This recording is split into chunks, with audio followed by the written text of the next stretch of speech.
Hello and welcome. Today, we're diving into one of the most mysterious and debated ancient texts, the Book of Enoch. This text, buried and hidden for centuries, offers shocking insights into humanity's origin, celestial beings, and prophetic visions that many believe are too accurate to ignore.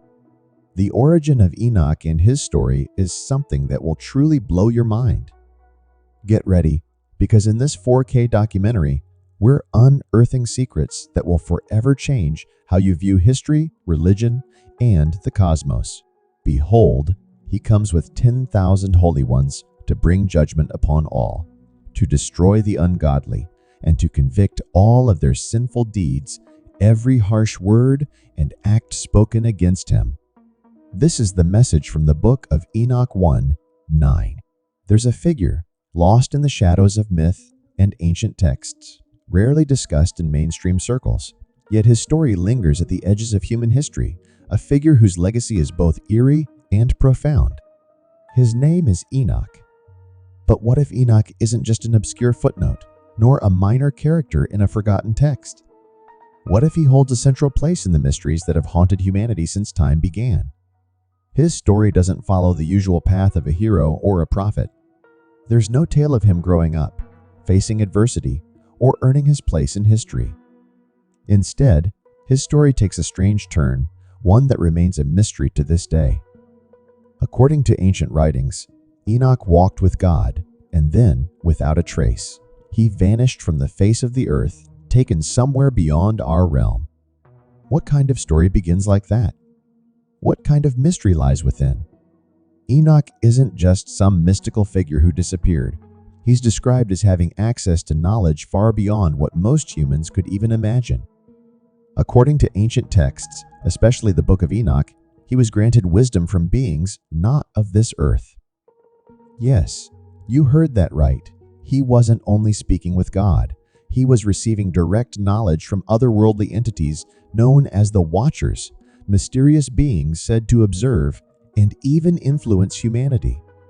But here's where things get truly intense. This wasn't just any knowledge. Enoch was exposed to secrets that were considered forbidden for humankind. He was shown insights that could radically alter our understanding of the cosmos mysteries of the heavens, the workings of celestial bodies, the nature of stars, and secrets of the universe that modern science is only now beginning to uncover. And this was thousands of years ago. The deeper you go into Enoch's story, the stranger it becomes. Why would these beings, the Watchers, choose to reveal such profound knowledge to a human? Why Enoch? What unique qualities did he possess that made him the chosen one? And perhaps the most pressing question of all, why did they go to such extraordinary lengths to ensure these secrets remained hidden? The rest of humanity was never meant to know the secrets that Enoch was shown. There's an unmistakable sense of hidden danger in his story, as if humanity simply isn't ready for the kind of truths he was entrusted with. But who decides that? And what are they so afraid we might uncover? Enoch's narrative is shrouded in shadows deliberately kept out of the spotlight. For centuries, the Book of Enoch was excluded from mainstream religious canons. Think about that for a moment. Why would a text supposedly revealing divine mysteries and cosmic order be deemed too dangerous for the public eye?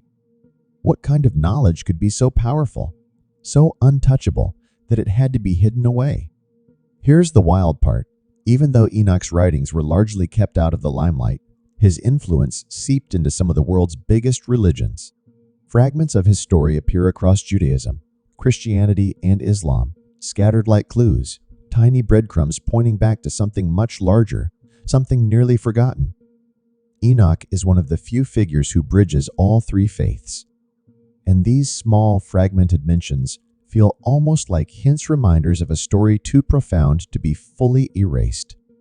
Judaism, Christianity, and Islam, three major Abrahamic religions, yet they each present Enoch in a strikingly different way. It's as if they're all looking at the same figure, but through completely different lenses. In Judaism, Enoch is portrayed as a righteous man, a scribe of God who recorded divine secrets. In Christianity, he's almost prophetic, hinting at mysteries that will only be fully revealed at the end of time. And in Islam, he transforms into Idris, a prophet endowed with almost supernatural knowledge. So, why do these powerful, monolithic religions all shroud this figure in mystery, while suggesting there's something truly exceptional about him? Let's break this down. In Judaism, Enoch is known as the man who walked with God. And this isn't just a casual phrase, it implies an extraordinary closeness to the divine, a relationship reserved for a select few, like Moses perhaps. But Enoch is different. He didn't just have conversations with God, he was granted access to knowledge that surpassed human comprehension. And when his purpose was fulfilled, he didn't die like the rest of us. He was taken, removed from the earth in a way that defies our understanding. Christianity takes this further.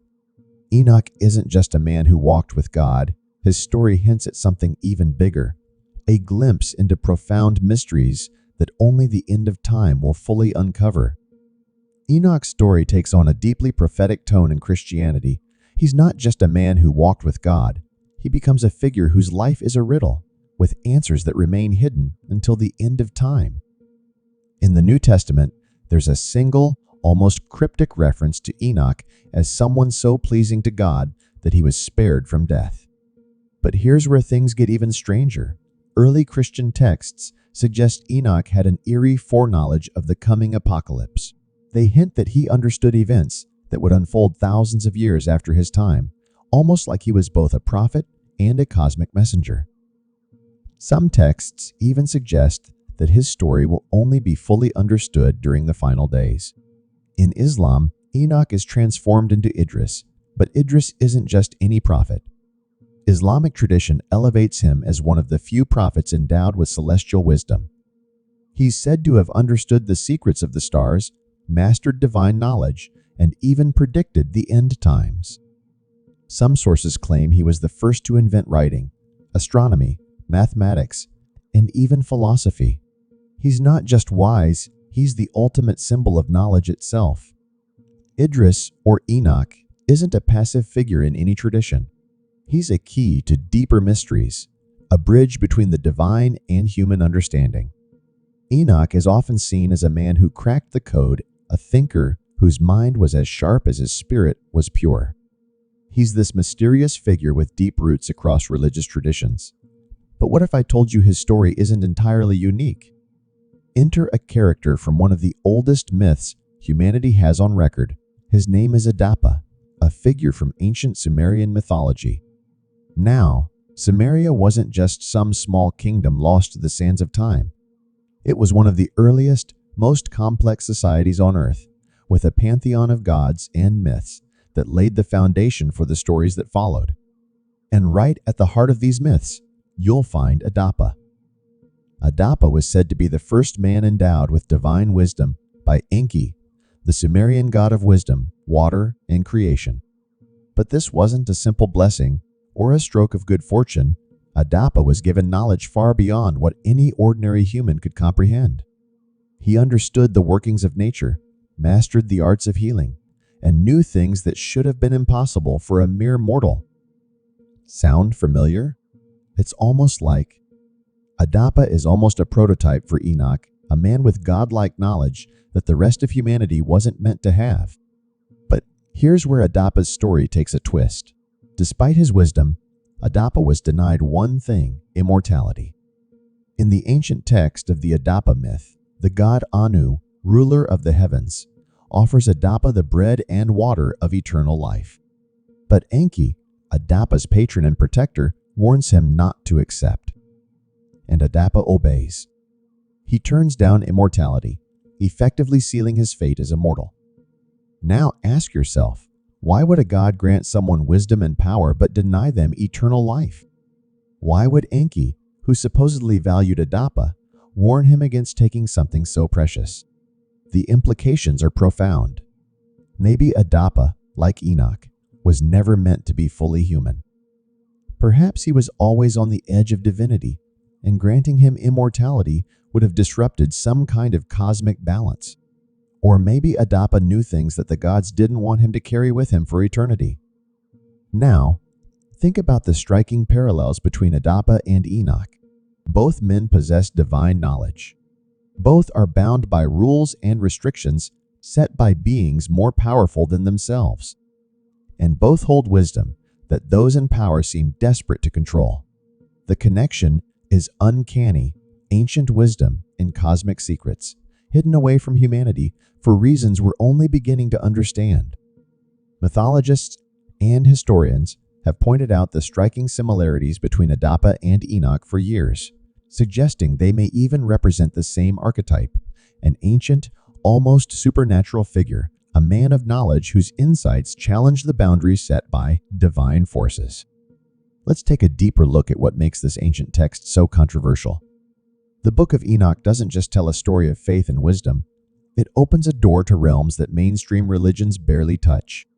This book is where we encounter the Watchers, a group of divine beings, or angels, who descended to earth with a purpose that was anything but holy.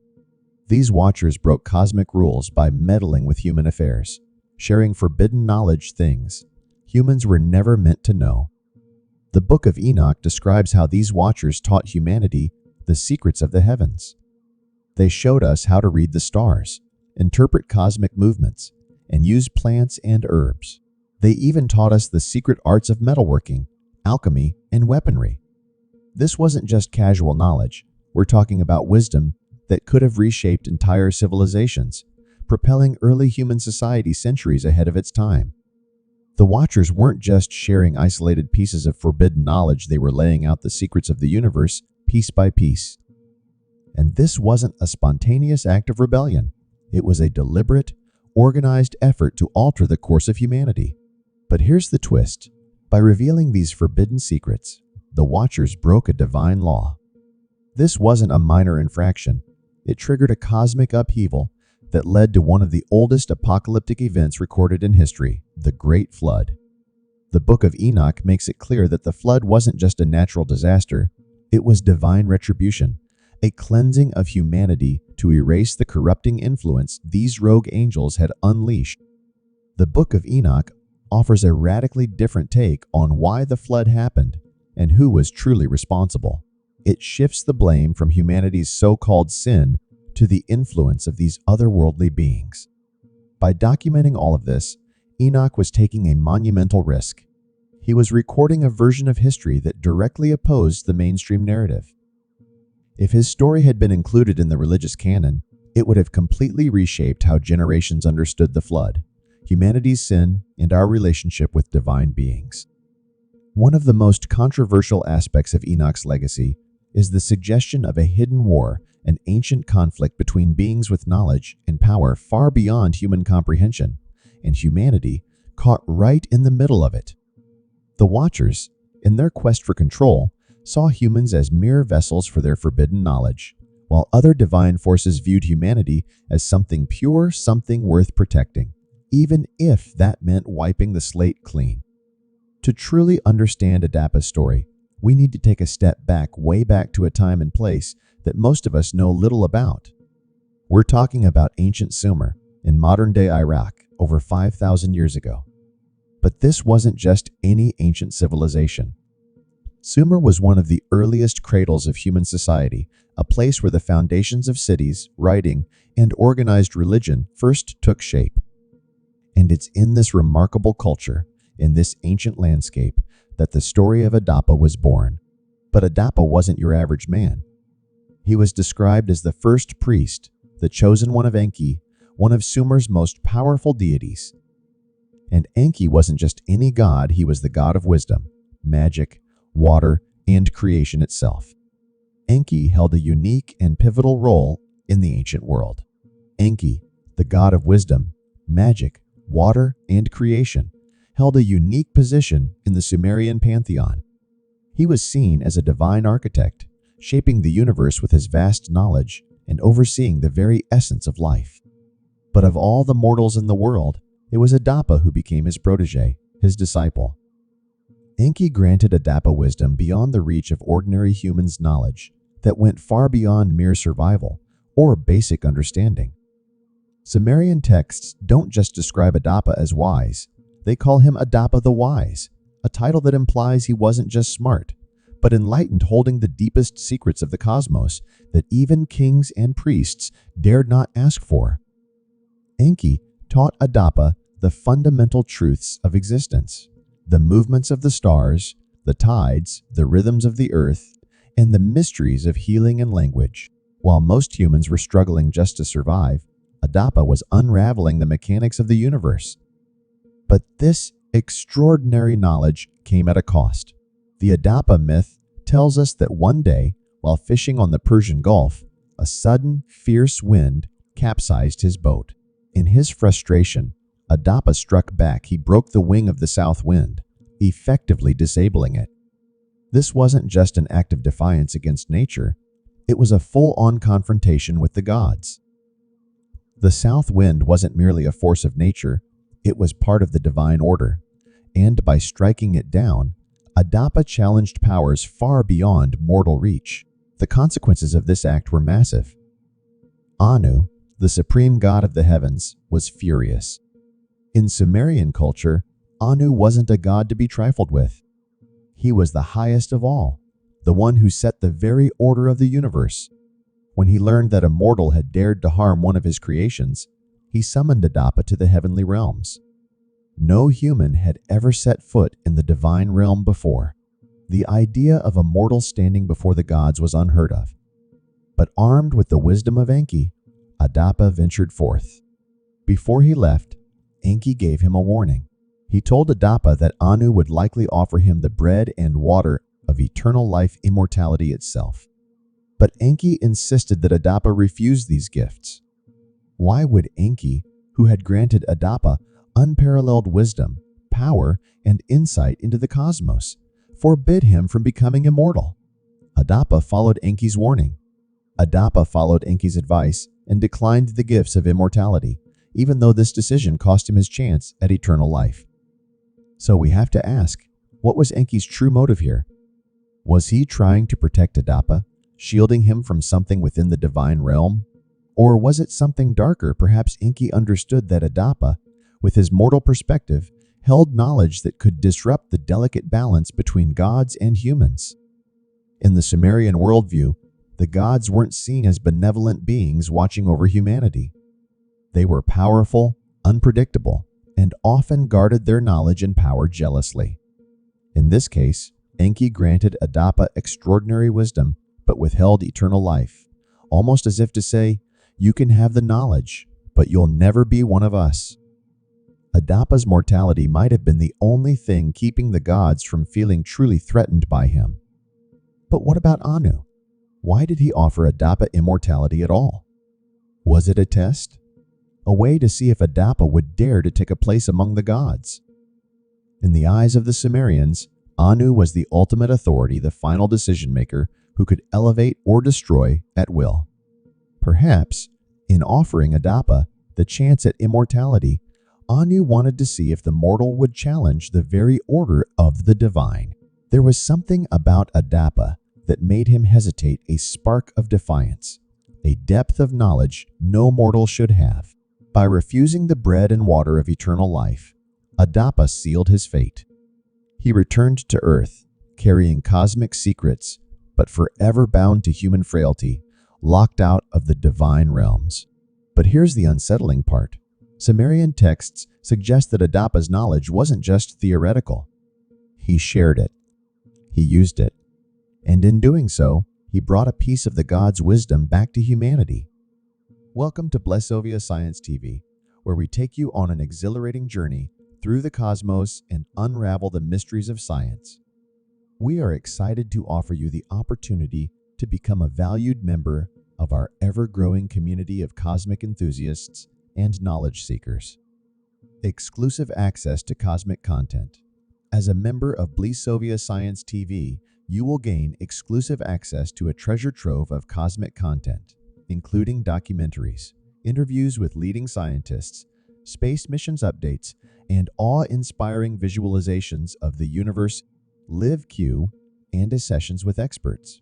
Your membership will grant you the chance to participate in live Q and sessions with renowned scientists, astronomers, and space explorers. Get your burning questions answered by those who push the boundaries of human knowledge. Embark on a journey that spans the cosmos and join us in unraveling the secrets of the universe. Become a Blessovia Science TV member today, and together we will reach for the stars. Thanks for watching. Subscribe, like, and share. Don't forget to leave your comment.